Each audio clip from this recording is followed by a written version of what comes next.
Fight night rapidly approaching here in Atlanta. UFC 236 just hours away now. Brett, the weigh-ins wrapped up. Yes. Thankfully, no incidents. All 26 fighters successfully made weight. Biggest takeaway from the weigh-ins?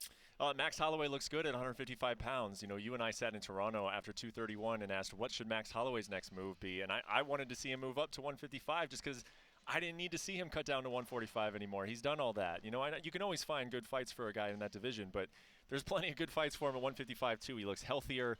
He doesn't look smaller when you compare him to Dustin Poirier. But remember, keep in mind, Dustin Poirier is more used to this weight. He has been fighting here since 2015, and I do feel like that is a difference. There is a difference there when you haven't gone 100%, you haven't had the bright lights on you. Dustin Poirier knows what 155 feels like. He knows what his body feels like at 155. Max Holloway will find that out for the first time on Saturday. Yeah, you see his face. It looks different. He just seems healthier, as you just said, and it makes you think if all goes well on Saturday, why in the world would you put your body through going down to 145 again? Forget healthier. He looks healthy. Yes, he looks healthy at 155. He did not look healthy at 145. So just for all of us who like Max and don't want to see him go through maybe perhaps anything that he went through last year, 155 of his home. I hope so. Yeah, and Israel Adesanya, Kelvin Gastelum, they successfully made weight as well. The other big story of the day, the UFC held their seasonal press conference where they bring all the big names who are fighting in the coming months.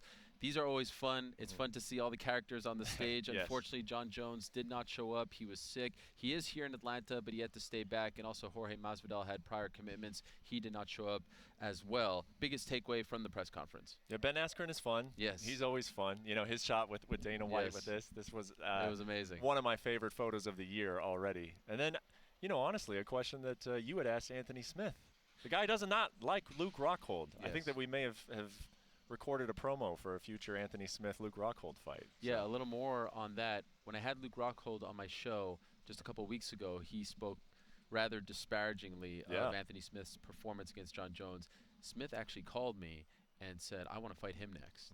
I don't want to fight, let's switch it up. Let's do Blachowicz versus Gustafsson. Let's do me versus Rockhold. And I have to be honest, given the heat we just saw there, I kind of would rather that as well. Anthony Smith is a cool as a cucumber type guy. Not that he's a bad interview. In fact, he's a good interview, but he's cerebral. He thinks about it. He takes his time. When you mentioned the name Luke Rockhold, I saw a side there of Anthony Smith that I hadn't seen for a while. It was almost reminiscent of when he fought Hector Lombard.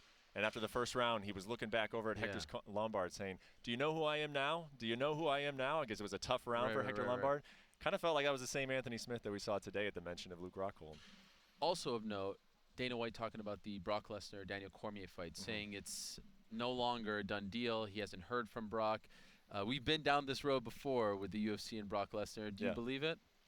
I believe that the fight will happen. I believe that this is what the time period up to a Brock Lesnar fight in the UFC tends to look like, is a lot of he said, she said, a lot of, oh, we don't know anything, and then all of a sudden a fight is made. As you know, last time it was very secretive. It's always very sensitive with Brock Lesnar.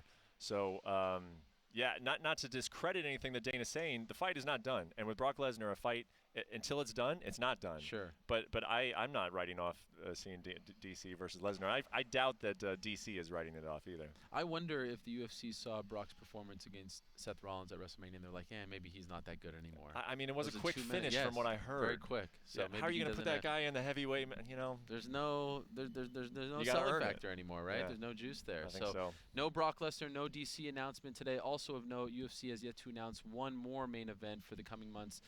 June 22nd in Greenville, South Carolina. Dana White said they should be announcing that in the coming days, so look out for that. All right, we'll see you Saturday night here in Atlanta.